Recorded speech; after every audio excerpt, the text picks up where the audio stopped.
Hey everyone, Priscilla's here, and yeah, so I did get her from my free ticket, so we're gonna dive into her stats and details, and see how good she really is. So she is green. She's gonna work with Krush, I would assume. A lot of the Priscillas are green, kind of annoying. I wish they would maybe change it up a little bit. I like it with Echidna because it kind of fits her theming, but Priscilla doesn't scream green exactly. So yeah, kind of unfortunate, but it is what it is. We have her stuff pulled up here. Let's take a look at her stats. She's got 14,000 HP, 1500 attack, 800 defense, 170 speed. Her speed and attack are kind of on the high side. She does have additional crit rate, so that's pretty interesting. It is not very often you get that. Her HP is not too bad, and her defense is not too bad. Not too bad for an attacker. Definitely can work around with it. She's got 120, 20, 35 crit. If you're new here, crit damage, debuff chance, debuff resistance. These are usually like almost never touched, so I kind of ignore them for the most part. But as you can see here, she does have additional crit rate, which is right here, 10% additional, 10% agility, and 30% attack. Pretty interesting spread here. She looks to be an attacker. She's got 40% crit rate for green allies, I believe. Yes. Let's take a look at her basic. Her basic being, I will not allow anyone to interfere with the vacation.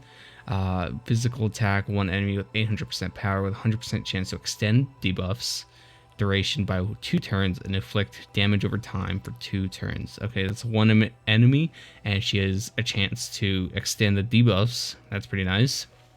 Not only is it a 1-turn extension, it's 2 turns that she applies damage over time. Nothing too crazy, but the extension can be fun and useful if you use it properly. She's got the skill 1, Midsummer Sun Princess. Oh, I love the name of that skill. That's so sick. At the start of battle, grant okay, here we go. At the start of battle, grant Incorporeal for 1 turn for green allies with 140% crit rate plus crit rate. Every 4 turns, grant Incorporeal 2 turns for yourself, and Incorporeal 1 turn for green allies with 140% crit rate during battle, except yourself. On green allies, critical hits, damage is increased by 60%, and there's a 100% chance to remove 1 debuff from all allies. Ooh, okay. Okay, so Incorporeal, there you go. That's pretty nice. 140 plus crit rate. Not sure how hard that is, but 40% crit rate from the leader skill.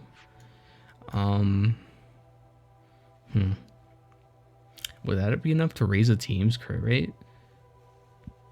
Because I don't know how I feel about building into it, especially for an entire team. Oof, I don't know. We would need a unit that that gives crit rate from their passive to green allies. I'm sure one of the Halloween units probably do that. I have to take a look at Krush to see if she helps any with that too. So she can be really good, but it sounds like you might need some other units to already help her build up. We'd have to run her first. I'm definitely going to do some tests. I might do a showcase on this unit. I don't know if I'm going to gold her or anything, especially because I just wasted all my coins on Festival Amelia. So I don't have enough either way. But yeah. I'll have to see her in battle. Then she has the skill 2. Oops. I thought I was looking at the passive. She has a skill 2. Admire to your heart's content. Magic. I love these names. Magic attack 1 enemy 3 times with 1000% power. Reduce their HP by 90% of damage dealt. Jesus. And 100% chance to extend debuffs duration by 2 turns. Additionally, if your crit rate is 140% or higher, during battle, convert is 140%. Okay. Convert 2 buffs into debuffs, ignoring resistances. Ooh, okay. So she's all about debuffing. Interesting. Yeah, she really likes applying debuffs. She doesn't apply too many debuffs. She has the damage over time on her basic. She has the random debuffs from her skill 2 that we just read. But that only applies if they have buffs. I mean, what kind of team doesn't have buffs? But still. So yeah, she doesn't have too many ways of applying buffs or debuffs. So we'll have to see who she can run with to really optimize that. Okay, so overall, she's cool. I like her, but you do need some other units. We've been seeing a trend with a majority of the swimsuit units where you actually do need like other units for them to be good. They kind of work off teams, not based off of individuals, which I kind of like, but I kind of also dislike because it means you have to pool those units.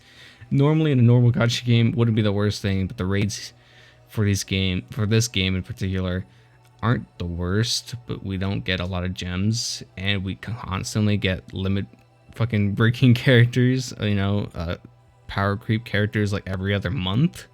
So it's really annoying. The thing I like about Dokkan, I've been playing so much Dokkan lately. They have like these metas where they even out the playing field, introduce something completely broken, and then even out the playing field again. So let's say we had the 5 types, like the coloring types and stuff like that. We would get a green leader, kind of like what they did in mono teams earlier back in the year. They would kind of even make it full-on team, even it out, and then they would move on to the next color, and then make a team for that, and then make a team for that, and then make a team for that. And it kind of like balanced out the field because every team was like usable, and every team was like almost on the same. Mono red was good for a while. It's just like, okay, I'm going off topic here, but the point of the discussion was they make everything even first. Like they had, like Dokkan has the 200% leader skill meta, so they're gonna be doing those for a while until like pretty much everyone is on 200% leader skill, and then they're gonna move on to the next game breaking stuff. This, they give like 3 characters in Corporal, and then they completely counter it next month. I guarantee you, and Corporal is not gonna be like a meta thing this time next year, I mean, obviously like a year is a good amount of time. Bad example. I would say during Anniversary, Incorporal is going to be countered. I can tell you that 100% certainty. Mark my words. Incorporal is going to be countered from Anniversary. It's less than like 3 to 4 weeks away. It's just how it is.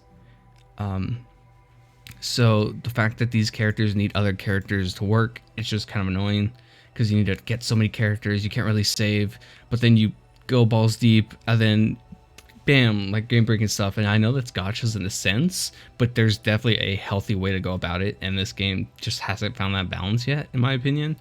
But it is what it is. They're getting a little better. The characters aren't too bad. Probably the peak power creep was the Rem and Ram, the birthday twins.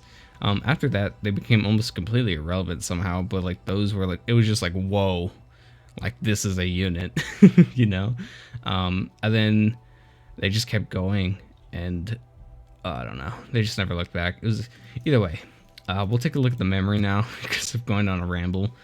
Let's see. It might be another royal contender kind of memory. We'll see. Or it could be green with critical or like a physical. Let's see. It's gonna be aristocrat, nobility. Nobility and aristocrat. What is that? Oh, that's so rare. Whatever. Critical rate and agility. So you got agility 50%, 25% for a critical rate. Then we have 30%. Okay, let's see. Start a battle and enemy uses an action gauge increase for 1 turn. Start a battle, that effect is reduced by 30%. Okay, not bad. So enemies action gauge reduced by 30% to start a battle. Oh, I like that. I kind of like that a lot.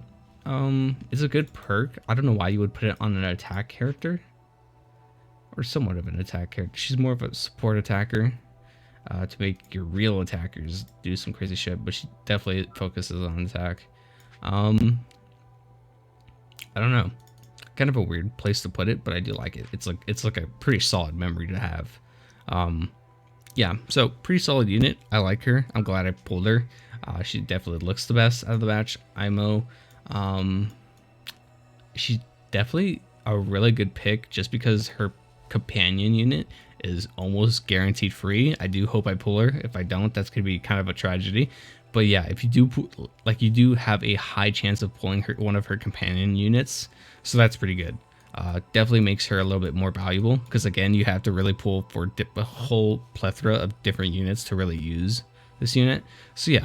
That's gonna do it for the video. Good luck in your pools. If you do decide to pool on her, you do have the 5 days left, mainly because 5 days for all of them.